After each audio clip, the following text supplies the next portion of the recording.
Hello, this is Lucy from the Paperglitterglue blog, and I wanted to show you this cute little back to school house. I call it the Little Red Schoolhouse, and it is made of cardboard, so it's basically a paper house. I used a die to make the fence, and I've got the pattern and a full tutorial on my blog. But I just thought it was really cute and just wanted to show you how to make it. First, I'm going to show you all the components to make the house. This is the main body of the house.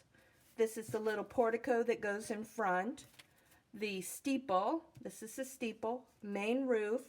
This is the bell tower part, the roof for the portico, and the door. I also made a pattern, PDF and SVG pattern for the shingles and the windows. I think I gave you 7 windows, but you only need 6, but I always lose them. So I'm going to show you how to construct this house. So let's start with the body. And one thing I wanted to show you is if you're having trouble making nice fold lines, when my pattern comes off, I cut it with the Sizzix Explore Air 2. And when the pattern comes off of the Cricut, it doesn't always score very well.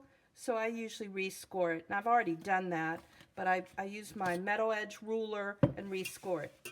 Then there's another trick, good advantage, a good thing to use for your metal edge ruler is it helps you fold really straight.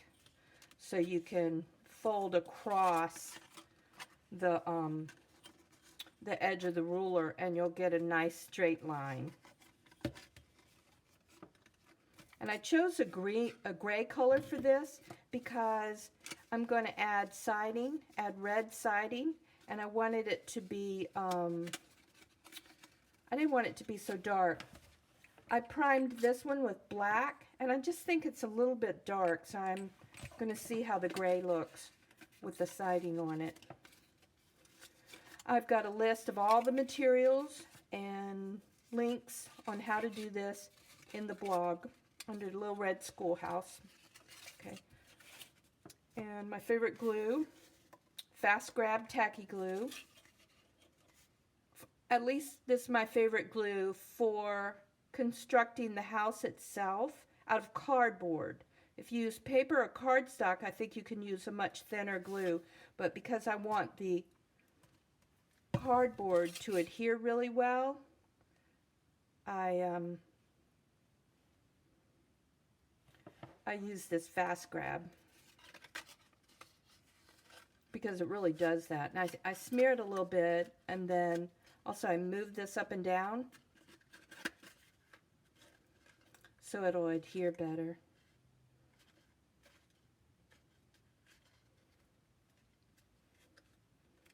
Okay.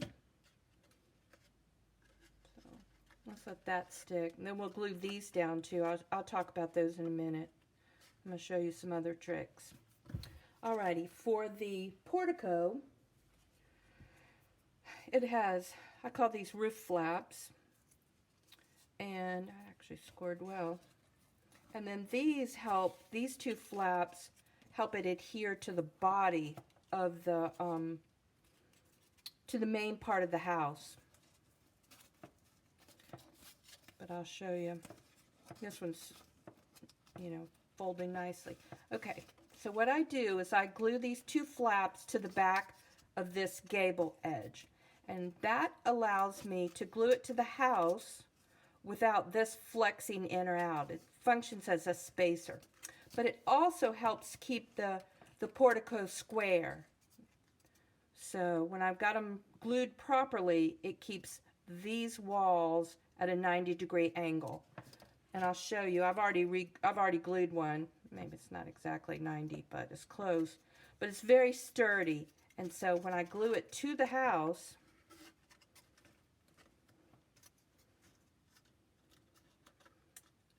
the gable doesn't flex in and out. I really like that.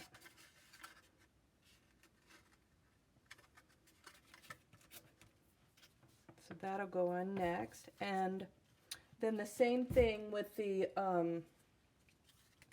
with the bell tower.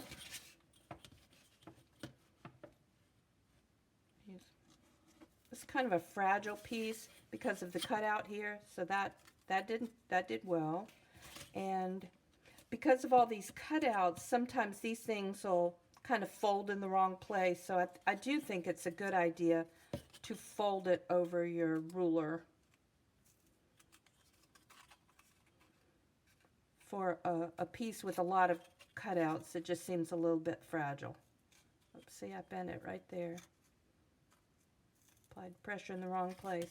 And then one thing about gluing it is, gluing a square piece like this, if you push this in too far, it's crooked. So you have to kind of look while you're gluing it to make sure that it's at a 90-degree angle. And like I said, I bent it there. Actually, I don't think this piece is right. That's a good one. I think that's a pattern that I revised. This one is right. It just didn't look square, but it may be that. Anyway, sorry. I'll make sure the pattern on the thing is right, but this one is correct. You can see it makes a nice square, and that makes it sit on the roof properly. And then the little steeple, or kind of the truncated steeple, it's not a real sharp steeple like you see on churches. It's kind of squatty. I thought that was better for the Schoolhouse. Has these score lines.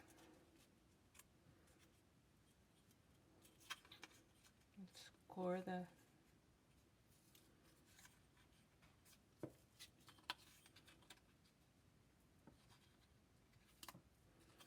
and the same thing when you glue it, you know, make sure you're gluing a square, you know, so it'll sit on top of your steeple. And this one, I think that's a good one, yes. And sits nicely, so it makes a good, you know, it fits nicely on top of the little bell tower itself. Okay, let's see if that's dry enough that we can glue. I call these two roof tabs, these 4 sections here, and this is the roof flap. And just like on the portico, these roof flaps keep your house square. I think they make a difference. In addition, it's easy to cut out. If you're cutting by hand, not using an automatic machine, it's very easy to cut these because the structure of the house is basically a rectangle.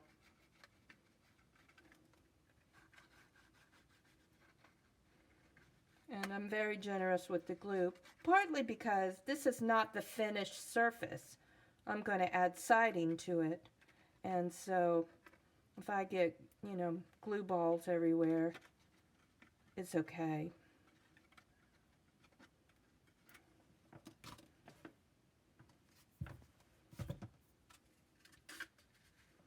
Worst thing is I get all this glue on my hands, but I just keep a wet rag nearby and wipe it off.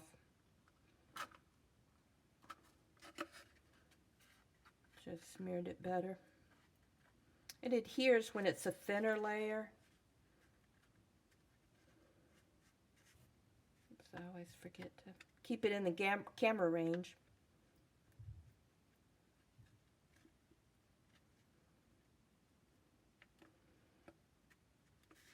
I think the siding and the shingles just kind of make this little paper house, this little paper schoolhouse. I think this would be a fun gift for a teacher, or say you got a first grader or somebody going to school for the first time. They might like having the little red schoolhouse on their, you know, dresser or something. Like, oh yeah, now I'm a big child now. I'm a big kid. I get to go to school.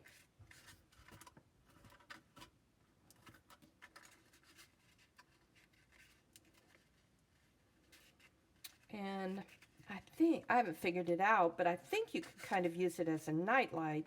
I leave a hole in the back that's kind of left over from the way they made old putz houses in the past. And you could put a little light in there, and then, or you could put it on an LED light, and it, you know, kind of use it as a nightlight. Okay, so that's sort of good.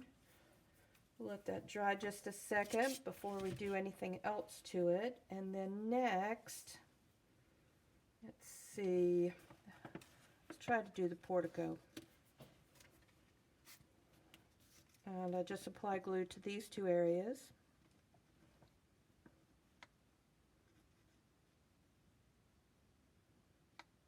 And to the roof, I mean to this, the roof flaps, my spacer flaps.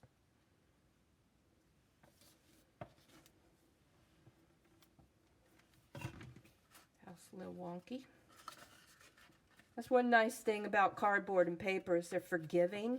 So you can kind of, you know, sort of ooch them back into line. Just kind of squish it back.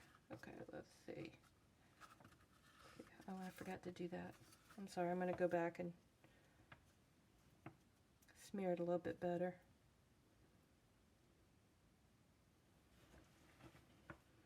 And like if I was making if this was the final surface, I'd try to be a little more careful about the glue because the glue makes a shine to it that if you cover your little house with glitter or something, it doesn't matter. But if this is your finished surface, it's a little bit distracting. You can see it some on this house. You can see it between the boards. You just see a little bit of the glitter shine, I mean the glue shine, and I try to avoid that if I can. Okay, so got the portico. Not exactly have the roof perfect, but it's okay. Put it down just a second. That's why I like cardboard, but I actually made it out of cardstock. I'll show you that in a minute, and it worked well. I made a house in about less than an hour, which is kind of miraculous for me. Let's fold the roof. Okay. And when it has a big cardboard area like that, I often go over it with the paint. That's one reason I like these Tim Holtz distress paints, is they've got these dabber top. We'll see, that's pretty classic me.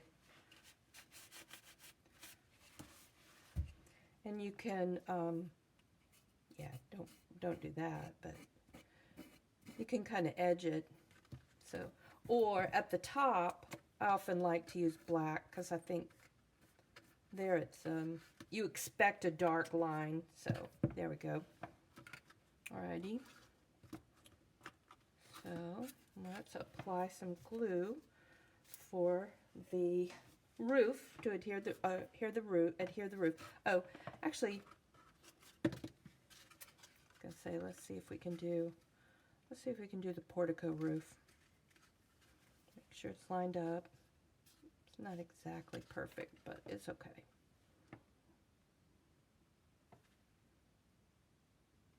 So I put a line of glue here. I'll set it down. Get the portico roof. And I put a line on the back side.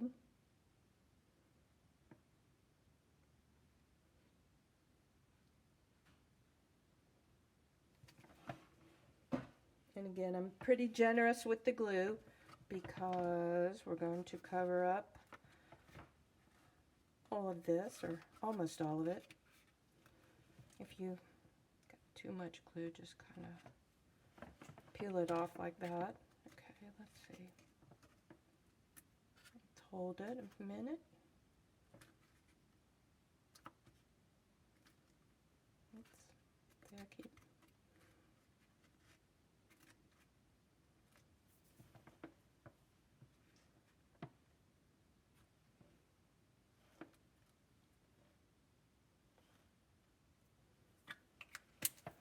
Whoops. That's what I call popping. When your glue doesn't hold and it pops open.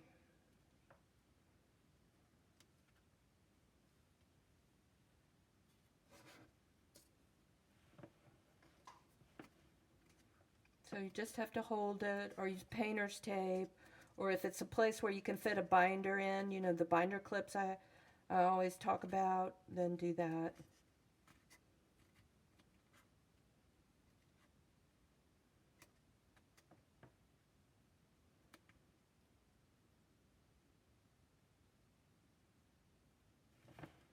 Let me see if I can get a piece of tape.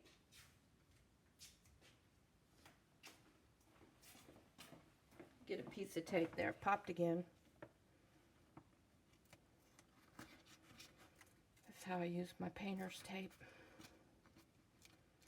So I don't have to hold it the whole time. There, a little bit of painter's tape. I like the green frog tape.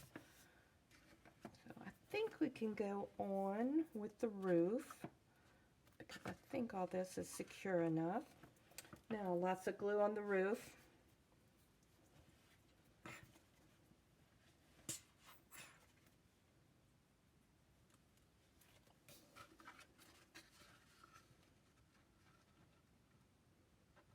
So I apply the glue to the roof flaps.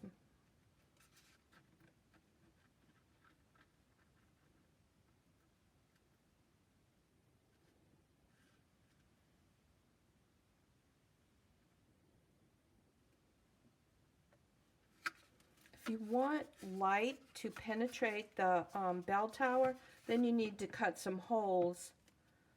Cut a space out for the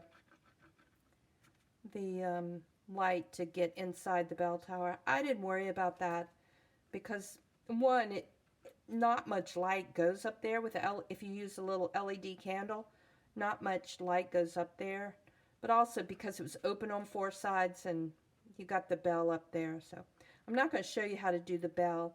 I learned how to do the bell from one of my online buddies, Rhonda, and she writes a blog called A Christmas Notebook.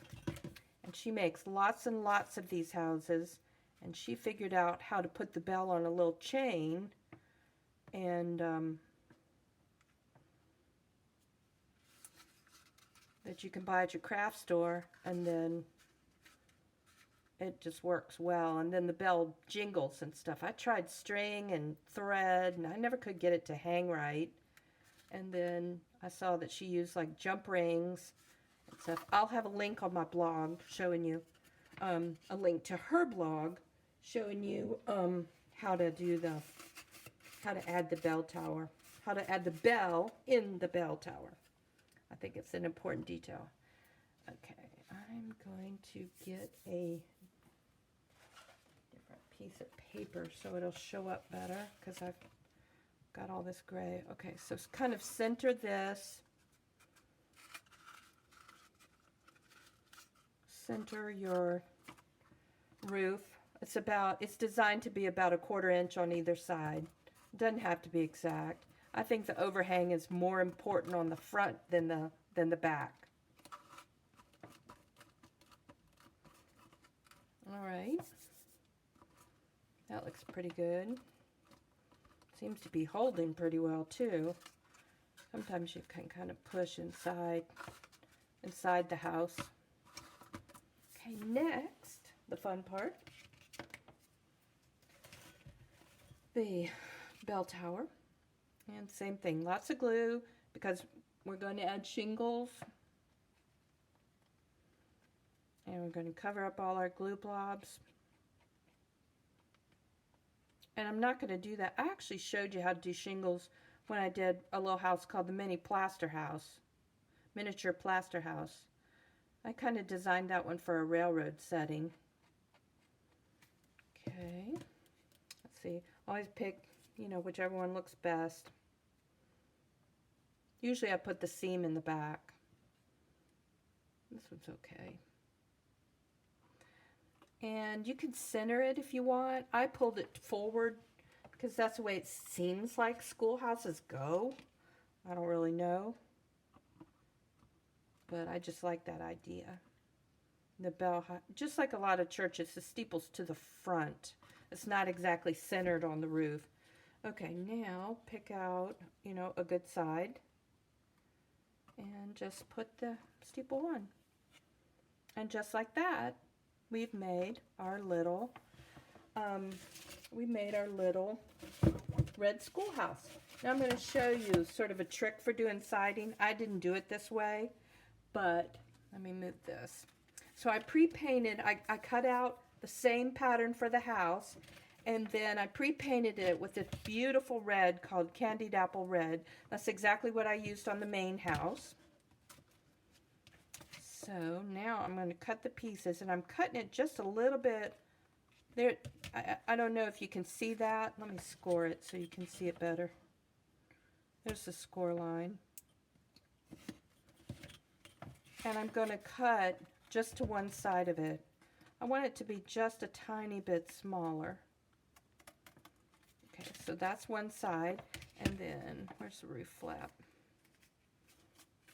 I don't think I rescored this. Yeah, there's the roof. That's not a nice one, but where's the line? There's the line. This doesn't matter much. I'll show you why. I don't think that's the line.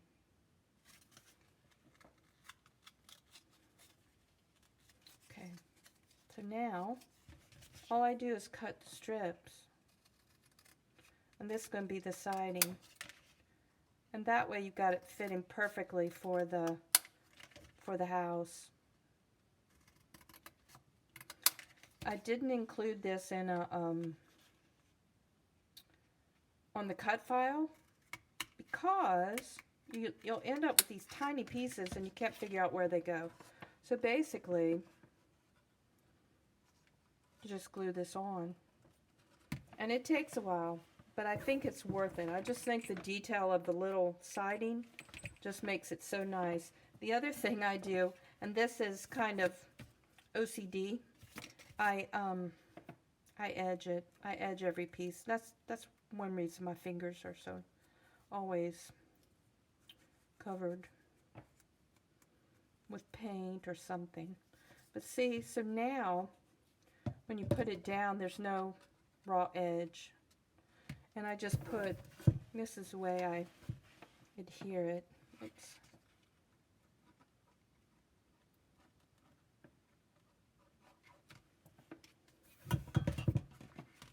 So I smear so it's kind of a smooth layer. And I do it with my fingers. Like I said, I keep a wet rag around. And then it should fit perfectly because this is cut from the same side, you know, it was made from. The pattern's exactly the same. And you see why I make it just a tiny bit smaller to kind of take into account the corners, the fold lines. And then let's edge this one with the candied apple.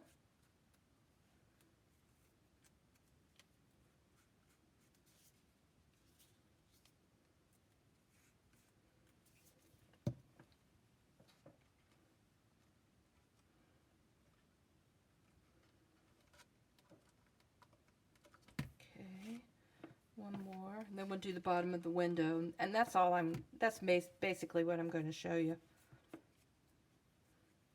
But I do want to show you, you end up with these little tiny pieces. So if you want to do it this way, it is time consuming, but like I said, I think the details are just worth it. Okay, so this one, I kind of cheated. I left these pieces on just to make it easier to glue in place.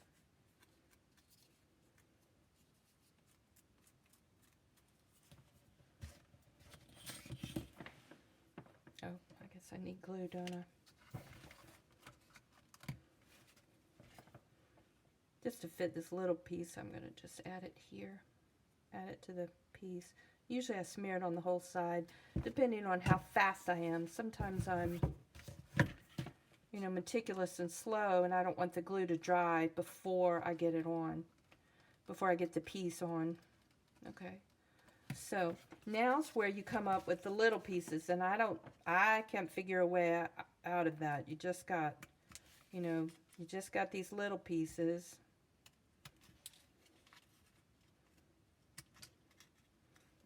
I already lost one. They jump sometimes.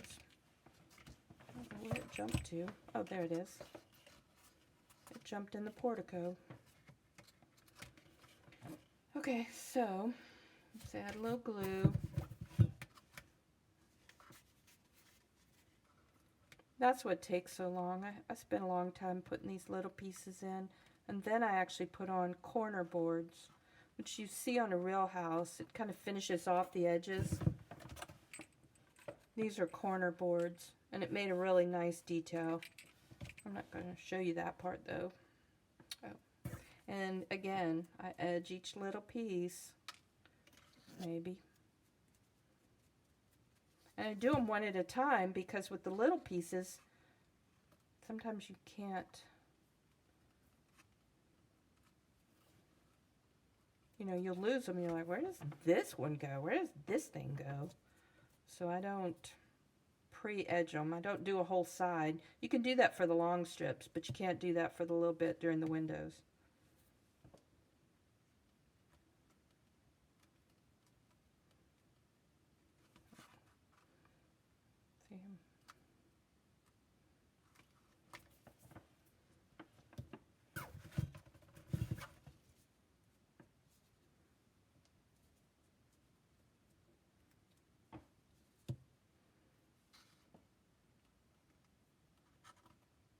Didn't have much glue down there. Okay, that's better. And one more. And that's it for the siding. I just wanted you to see how it, how I put it on. And like I said, it's a lot of detail. It takes a while. I think the effect is worth it though, but you know, you may not. And so I actually thought of a different way of doing it. So, and I wanted to see if cardstock would work. And so I just printed this, cut this out on cardstock, and it worked very well. And I just drew lines. So the same thing, you could just draw lines on your paint your pattern red, and then just draw lines, and you not have to worry about the thing. So I thought this one might be a real fun one you could do with a child because you can get it done in a short period of time. This cardstock little schoolhouse paper house took me less than an hour. I really think it took about 20 minutes, and that's including drawing the lines and stuff. On the pattern, I will have these kind of color-coded. So this will be brown. The windows will be white. I didn't adhere the windows. And the roof pieces will be gray. And the same thing, you can draw the shingles. Rather than meticulously adding shingles, you can just draw shingles. And I think that would be fun for a child too. So that is it for, this is our little red schoolhouse in process. This is the completed little red schoolhouse paper house, all done. And so you see all the options and how to construct the house. Alrighty, so this is Lucy at Paperglitterglue, and I hope you're having a good day and have some time to do some paper crafts. Okay, bye.